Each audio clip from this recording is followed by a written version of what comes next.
शुरू खुदा का नाम लेकर जो बड़ा मेहरबान नहायत रहने वाला है। तारे की कसम जब गायब होने लगे कि तुम्हारे रफ़ीक मोहम्मद ना रास्ता भूले हैं न भटके हैं और ना ख्वाहिश नफ्स से मुँह से बात निकालते हैं। ये कुरान तो हुक्म खुदा है जो उनकी तरफ भेजा जाता है।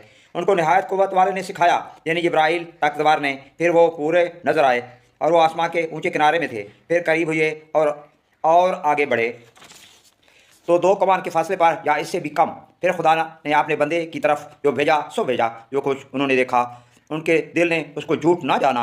क्या जो कुछ वो देखते हैं तुम उसमें उनसे झगड़ते हो? और उन्होंने इसको एक और बार भी देखा है, परली हाथ की बेरी के पास। उसी के पास रहने की बहिश्त है, जबकि इस बेरी पर छा रहा था जो छा रहा था। उनकी आँख ना तो और तरफ मायल हुई और ना हाथ से आगे बढ़ी। उन्होंने अपने परवरदिगार की कुदरत की कितनी ही बड़ी बड़ी निशानियाँ देखीं। भला तुम लोगों ने लात और उज़ा को देखा और तीसरे मनात को कि ये बुत कहीं खुदा हो सकते हैं। मुशरिको, क्या तुम्हारे लिए तो बेटे और खुदा के लिए बेटियाँ? ये तकसीम तो बहुत बेइंसाफ़ी की है। वो तो सिर्फ नाम ही के नाम हैं जो तुमने और तुम्हारे बाप दादा ने गाड़ लिए हैं। खुदा ने तो उनकी कोई सनद नाज़िल नहीं की।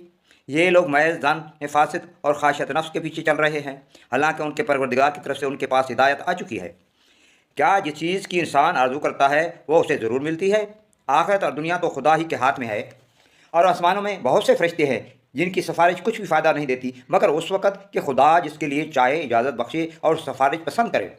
जो लोग आखिरत पर ईमान नहीं लाते वो फरिश्तों को खुदा की लड़कियों के नाम से मासूम करते हैं, हालांकि उनको उसकी कुछ खबर नहीं। वो सिर्फ जन पर चलते हैं और जन यकीन के मुकाबले में कुछ काम नहीं आता। तो जो हमारी याद से रुगदानी करे और सिर्फ दुनिया ही की ज़िंदगी का ख़वाह हो, उससे तुम भी मुँह फेर लो।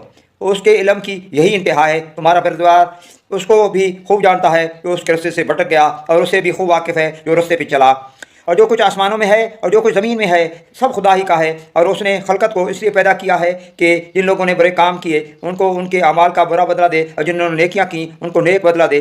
जो सगीरा गुनाहों के सिवा बड़े बड़े गुनाहों और बेहयाई की बातों से इजतनाब करते हैं, बेशक तुम्हारा परवरदिगार बड़ी बख्शिश वाला है। वो तुमको खूब जानता है। जब उसने तुमको मिट्टी से पैदा किया और जब तुम अपनी माँओं के पेट में बच्चे थे तो अपने आप को पाक साफ ना जताओ। जो परवरदिगार है वो इससे खूब वाकिफ़ है। भला तुमने इस शख्स को देखा जिसने मुंह फेर लिया और थोड़ा सा दिया फिर हाथ रोक लिया? क्या उसके पास गैब का इल्म है कि वो उसे देख रहा है? क्या जो बातें मूसा के सहीफ़ों में हैं उनकी उसको खबर नहीं पहुंची? और इब्राहीम की जिन्होंने हक़ इताअत और रिसालत पूरा किया, वो ये कि कोई शख्स दूसरे के गुनाह का बोझ नहीं उठाएगा, और ये कि इंसान को वही मिलता है जिसकी वो कोशिश करता है, और ये कि उसकी कोशिश देखी जाएगी फिर उसको उसका पूरा पूरा बदला दिया जाएगा, और ये कि तुम्हारे परवरदिगार ही के पास पहुंचना है, और ये कि वो हंसाता और रुलाता है, और ये कि वही मारता और जलाता है, और ये कि वही नर और मादा 2 किस्म के हैवान पैदा करता है, यानी नुतफ़े से जो रह में डाला जाता है, और ये कि क़यामत को उसी पर दोबारा उठाना लाजिम है, और ये कि वही दौलतमंद बनाता और मुफलिस करता है, और ये कि वही शोरा का मालिक है, और ये कि उसने आज अव्वल को हिला कर डाला और सबूत को भी गर्ज